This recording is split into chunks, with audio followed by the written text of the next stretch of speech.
Drifter's Gambit, Book 1, Uneasy Feeling. I followed him for a short while now, tracked his path since he turned up on mine. He's not like them, but not far off. Hard to trust, hard to know. He's seen more than most can imagine, and done things most wouldn't dare. But he's always kept his distance, stayed far from the light. Why head cityside now? Why risk antagonizing those best equipped to cut his journey short? Can't quite say. I get the sense he's on the run, but from what? From who? There are shadows in his past. Do they linger? Do they hunt? Or is it his desperation driven by other concerns?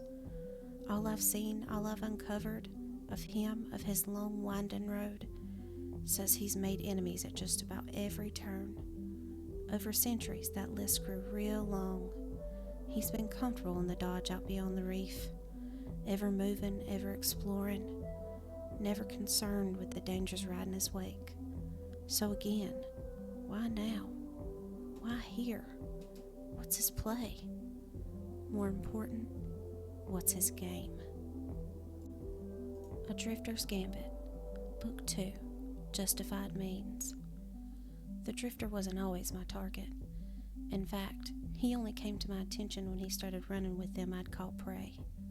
Before that, he'd existed only as rumor, the strange light-bearer who journeyed beyond the system's edge, the lone wanderer who was only a guardian by reductive modern definitions. He had a ghost. He was touched by the light. His motivations, though, were his own. Some might say selfish, and I'd have to agree. In regard to the concepts of duty and devotion and using one's gifts for the betterment of humanity, not his play. The city be damned, the traveler be damned, the light be damned, which makes his run to the tower and his newfound benevolence all the more curious. I lost track of him when the traveler fell silent. Could be that severed connections drew him back. If so, I doubt it's something he'd admit. Yet here he is, unwelcome, but with a gift for persuasion. I can't say it doesn't make me uneasy. There was, so we're clear, a time I'd call him a threat. There was a time I'd look to end him as punishment for the paths he'd tread. But things aren't quite so simple these days. Gaul taught us that. And while I still plan to punish those who have transgressed, I can also see the value in certain risks. This gambit, the Drifter's strange little game, may just be one such. It requires care and a keen eye to ensure the means don't consume the ends, but I got a feeling our new friend might be a necessary catalyst, and if not, he sure makes for a fine cut of bait.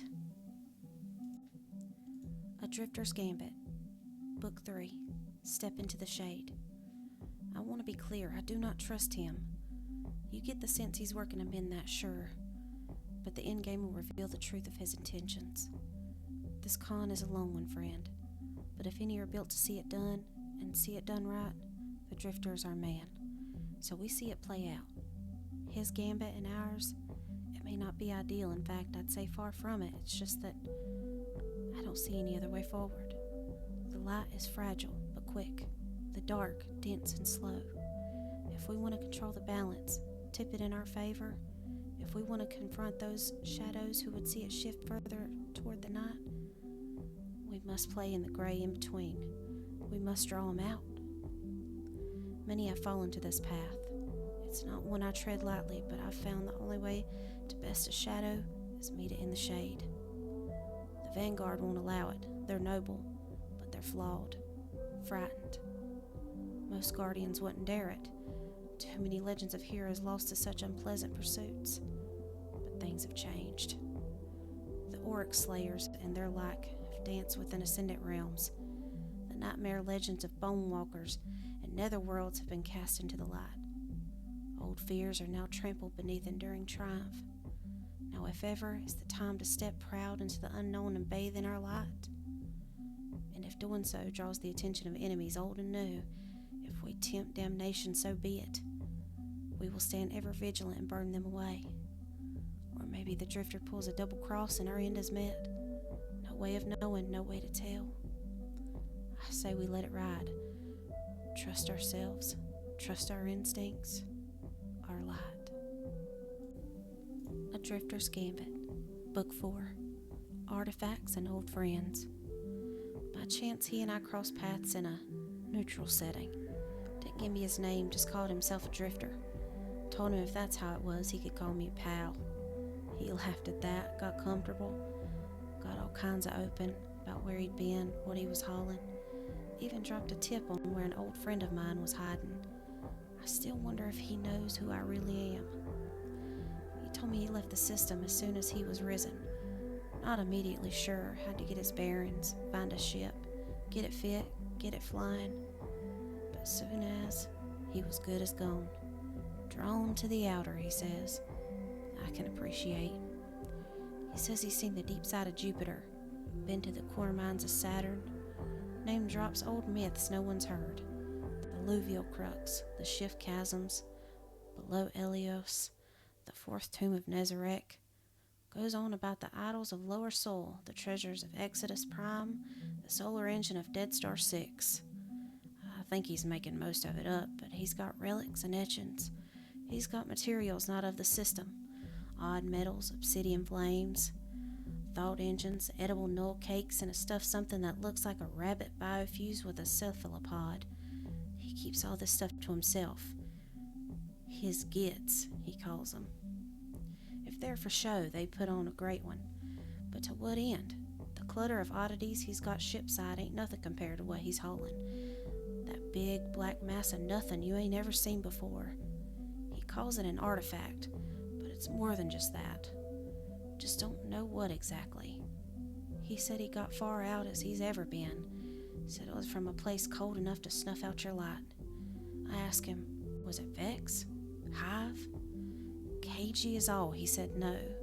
It was just other, and it was powerful, maybe. That was his qualifier, maybe. Why the hell bring it to the inner system then?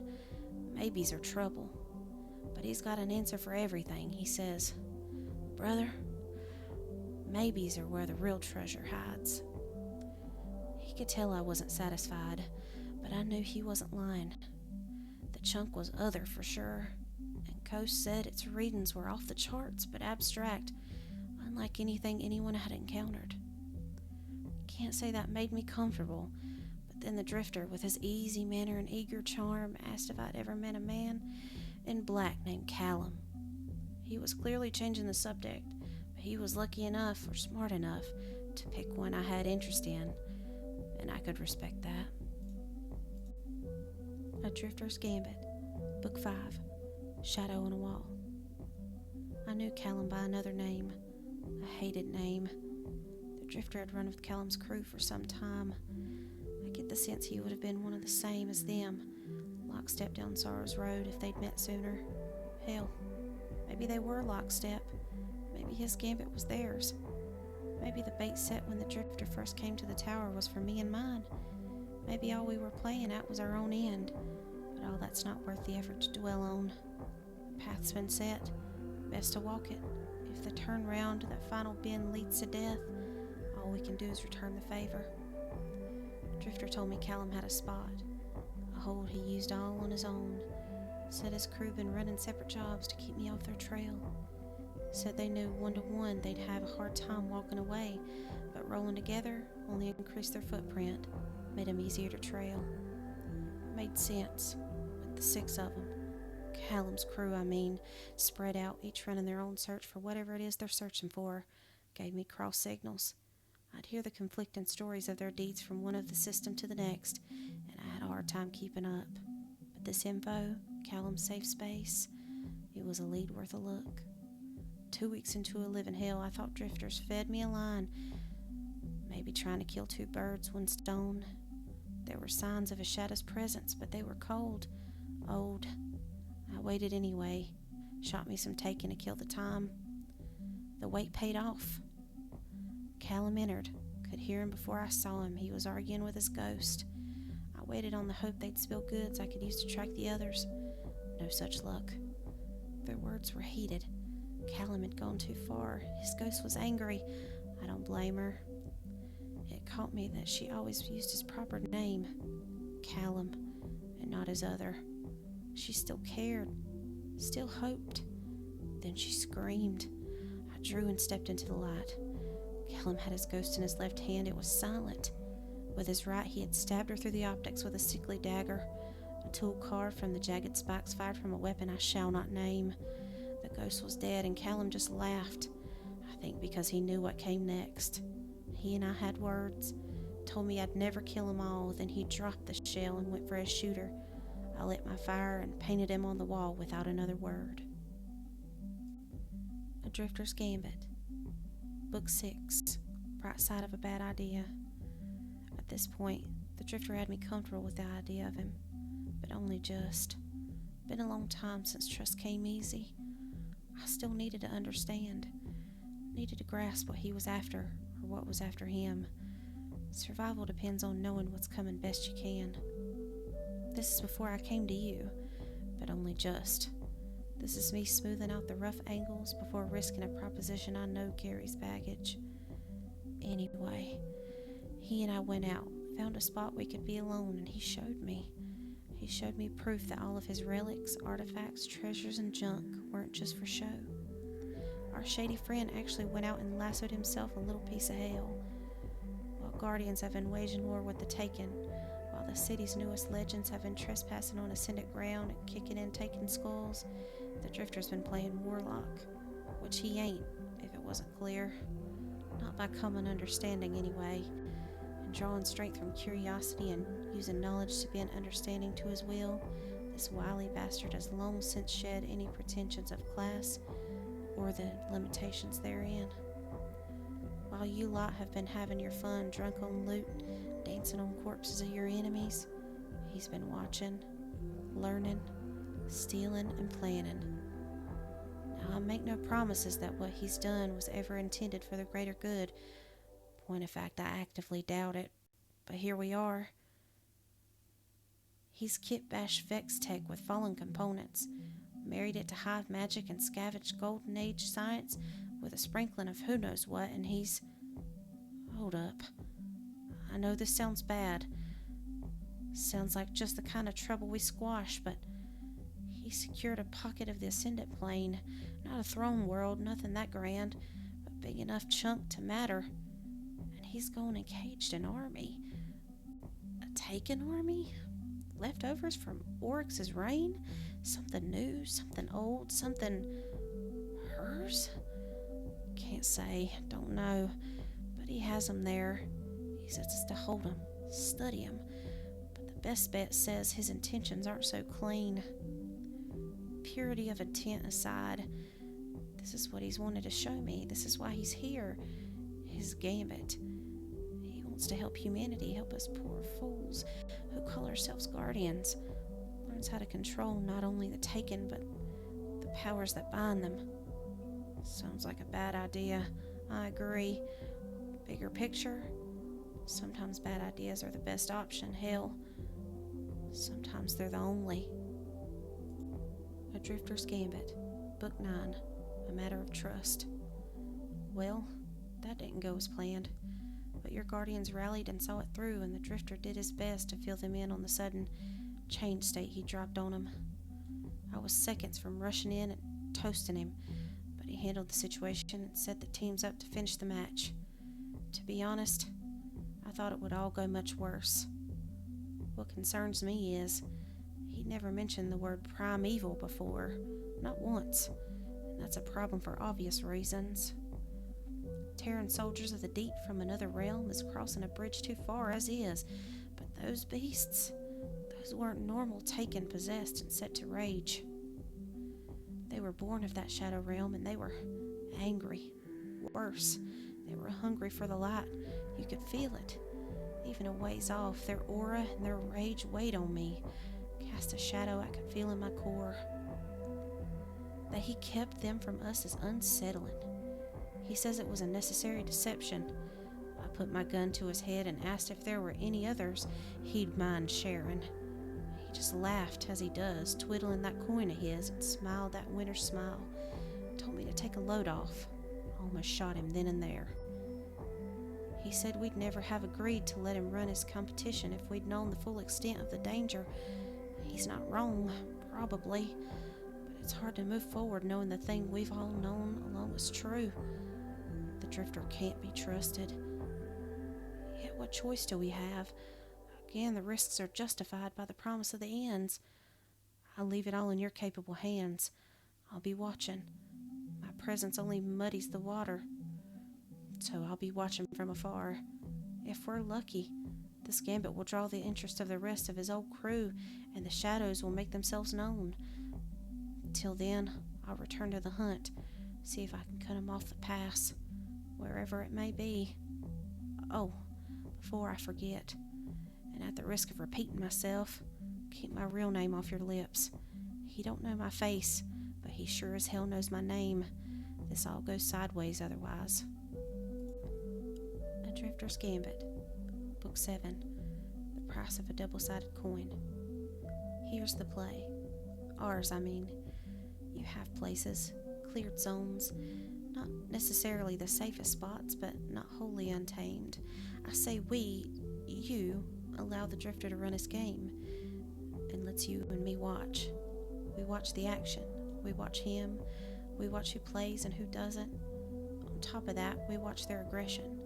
Who's diving too deep too fast, who's less keen to grow their knowledge, their strength, and who's simply looking to unleash themselves. The true promise of this Gambit is what you and I can learn about our enemies, maybe even about ourselves. This has to be the first and foremost. After that, we assess Gambit's value and its risks. If the danger escalates, we shut it down. If any guardians go too far, we shut it down, and them if need be. My gut says we won't have to. My gut says, against everything I was raised to believe, this is our next step forward. And here's the rub. You know this, but only fair that I reiterate. As secret as this whole mess is, and as vigilant as we'll need to be, word must spread. It must. And when it does, I need you to corral Zavala and any others who won't understand. Because the other side of that jade coin is the trap being set. This lone con, the final bend after a long haul, if Drifter plays his part, and I believe he will, those who test the edges of the light will hear, tell, and come a-calling. The shadows brought to light. But the ruse must be complete. Every guardian must play their part. If you can buy in, if you can see the value in what's to come, then we roll.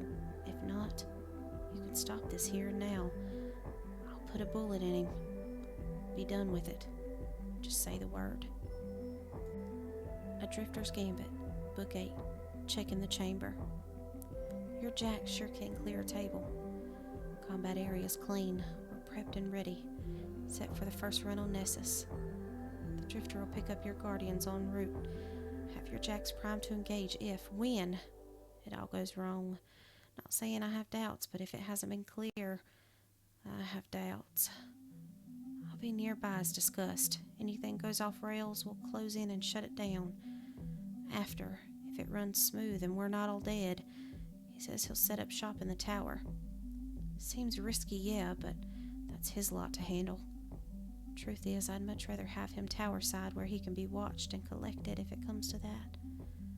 The alternative, him running free and clear through the system, isn't an option. He's too much of a liability on his own. Luckily, he seems open to having you nearby. Still get the sense this whole shindig is something he's cooking up to face down some big, bad news. Some problem he's making ours, but that's his nature. A Drifter's Gambit, Book 10, The Lone Con. Can you do it, Drifter? Can you make the man with the golden gun the villain in the eyes of those who would tempt the dark? It's the final piece. Can you make them fear him?